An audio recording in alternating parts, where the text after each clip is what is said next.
जिल्हा परिषद अमरावतीच्या शिक्षण विभागामार्फत प्राथमिक शिक्षकांसाठी पदस्थापना व संच मान्यतेनुसार अतिरिक्त माध्यमिक शिक्षकांच्या समुपदेशनाद्वारे पदस्थापना व समायोजनाची प्रक्रिया डॉक्टर पंजाबराव देशमुख सभागृहात मुख्य कार्यकारी अधिकारी सत्यम गांधी यांच्या मार्गदर्शनाखाली पारदर्शक, नियोजनबद्ध व सुरळीत पद्धतीने पार पडली आहे। यावेळी सामान्य प्रशासन विभागाचे उपमुख्य कार्यकारी अधिकारी श्रीराम कुलकर्णी तसेच शिक्षणाधिकारी सतीश मुगल आदी उपस्थित होते।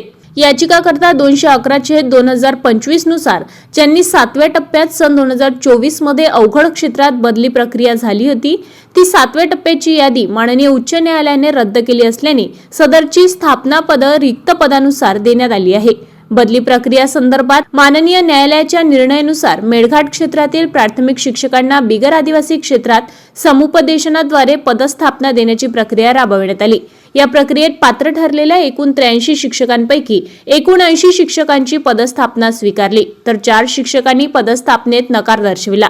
यानंतर शिक्षण विभाग अंतर्गत जिल्हा परिषद माध्यमिक शाळांमधील सन 2025-26च्या संच मान्यतेनुसार अतिरिक्त ठरलेल्या माध्यमिक शिक्षकांच्या समायोजनाची प्रक्रिया देखील समुपदेशनाद्वारे पारदर्शकपणे पूर्ण करण्यात आली।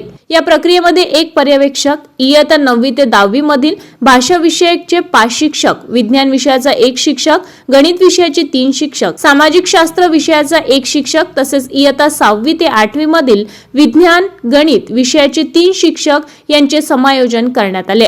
ही प्रक्रिया यशस्वीरित्या पार पाडण्यासाठी उपशिक्षणाधिकारी गंगाधर मोहने, अधीक्षक वर्ग 2 नरेंद्र गायकवाड, सहाय्यक प्रशासन अधिकारी संजय मुंद्रे, कनिष्ठ प्रशासन अधिकारी पंकज गुल्हाने व चंद्रशेखर टेकाडे तसेच वरिष्ठ सहाय्यक विजय मालोकार, हेमंत कुमार यावले, शरद चहाकार, सुदर्शन भोसले, अंकुर पवार, विश्वनाथ तपासे, अनिकेत हुर्डे आणि श्याम देशमुख यांनी विशेष सहकार्य केले।